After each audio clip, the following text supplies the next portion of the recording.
Assalamualaikum warahmatullahi wabarakatuh. Salam guru penggerak, tergerak, bergerak, menggerakkan. Bertemu kembali dengan saya, Munik Rahayuningsih dari SDN Negeri 4 Sendang Rejo, calon guru penggerak Angkatan 9 Kabupaten Lamongan. Terima kasih kepada Ibu Erna Andriani sebagai fasilitator dan Ibu Kuni sebagai pengajar praktek saya yang selama ini telah membimbing saya dalam pendidikan guru penggerak Angkatan 9. Saya akan memaparkan jurnal refleksi Dwi Mingguan modul 2.1 tentang pembelajaran berdiferensiasi. Berikut ini beberapa kegiatan pendidikan calon guru penggerak Angkatan 9 yang dilaksanakan pada tanggal 20 Oktober sampai tanggal 2 November 2023. Kegiatan pendidikan calon guru penggerak pada modul 1 telah selesai. Pada minggu ini, calon guru penggerak Angkatan 9 memulai dengan materi baru pada modul 2.1. Memenuhi kebutuhan murid dengan pembelajaran berdiferensiasi. Sistem pembelajaran masih tetap sama, yaitu menggunakan LMS dan alur belajar. Alur merdeka. M. Mulai dari diri. E. Eksplorasi konsep. R. Ruang kolaborasi. D. Demonstrasi kontekstual. E. Elaborasi pemahaman. K.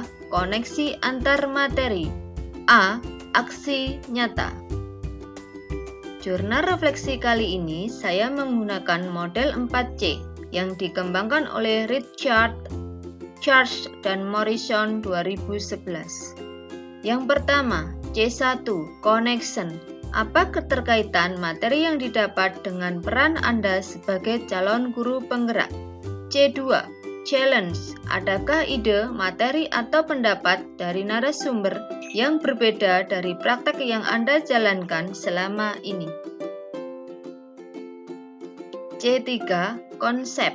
Ceritakan konsep-konsep utama dan penting yang Anda pelajari untuk terus dibawa selama menjadi calon guru penggerak atau bahkan setelah menjadi guru penggerak. Dan C5, Change. Apa perubahan yang ingin Anda lakukan setelah mendapatkan materi ini? Yang pertama, connection, keterkaitan materi yang didapat dengan peran calon guru penggerak. Kegiatan pendidikan calon guru penggerak pada modul 2 ini diawali dengan pretest modul 1.4 untuk melanjutkan ke tahap berikutnya yaitu modul 2.1. Dalam modul 2.1 ini, materinya adalah tentang pembelajaran yang dapat mengakomodir kebutuhan murid, yaitu dengan menerapkan pembelajaran berdiferensiasi melalui alur penugasan merdeka yang tersedia pada LMS. Sebagaimana yang diungkapkan Tom Limson, pendidikan berdiferensiasi adalah usaha untuk menyesuaikan proses pembelajaran di kelas untuk memenuhi kebutuhan belajar setiap murid melalui pemetaan, kesiapan, minat, dan profil belajar. Untuk implementasinya, pembelajaran berdiferensiasi memiliki strategi diferensiasi konten, proses, dan produk. Pembelajaran berdiferensiasi di sekolah atau kelas sangat berkaitan dengan peran guru penggerak, di mana guru penggerak adalah sebagai pemimpin pembelajaran yang senantiasa mengarahkan ekosistem pembelajaran yang berpusat pada murid. Selain itu, dalam prakteknya, guru penggerak dapat mengembangkan nilai-nilai yang dimiliki untuk mendukung implementasi pembelajaran berdiferensiasi yang menjadi salah satu program learning community atau komunitas belajar. Yang kedua, challenge, ide, materi, pendapat, narasumber yang berbeda dengan praktek selama ini. Sejauh saya belajar modul pembelajaran berdiferensiasi ini, ada beberapa hal positif yang lahir dari penerapannya, yang ternyata berbeda dengan praktek saya selama ini. Hal-hal tersebut antara lain, yang pertama, setiap orang di kelas akan dihargai, akan menyambut dan merasa disambut dengan baik. Yang kedua, setiap orang di kelas tersebut akan saling menghargai. Dan yang ketiga, setiap murid akan merasa senang dan nyaman. Yang keempat, ada harapan bagi pertumbuhan dan perkembangan ke arah peningkatan kualitas belajar. Yang kelima, guru mengajar untuk mencari kesuksesan atau keberhasilan guru dan murid.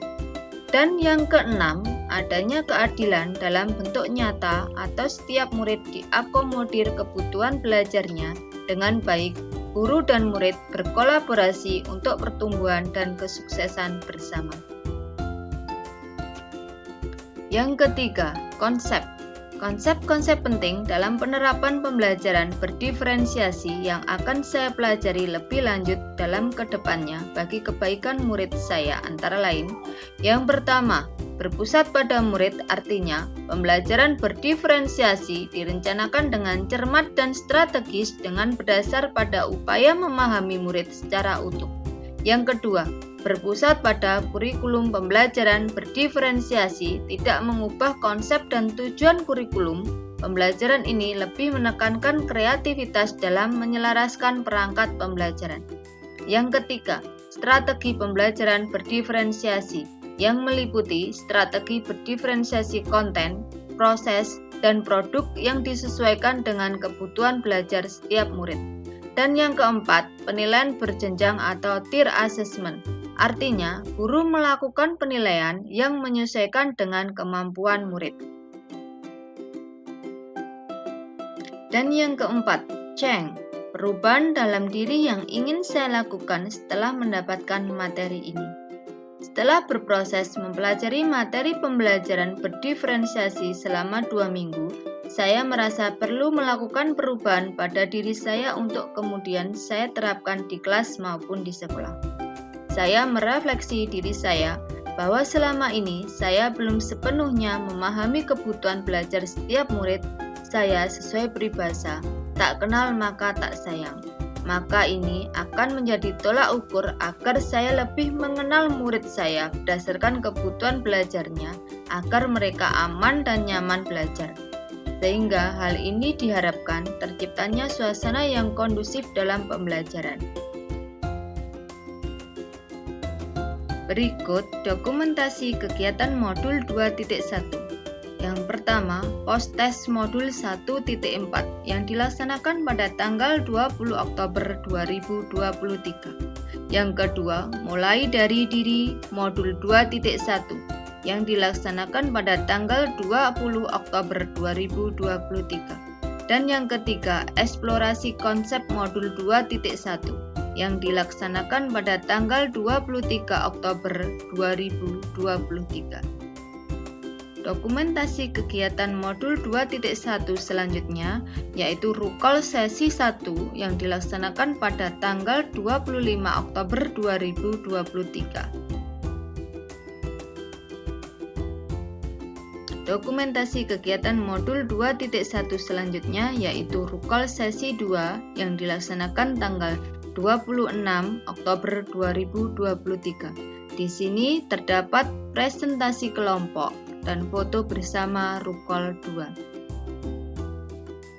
2. Dokumentasi kegiatan selanjutnya yaitu RPP berdiferensiasi pada demonstrasi kontekstual pada tanggal 27 Oktober 2023.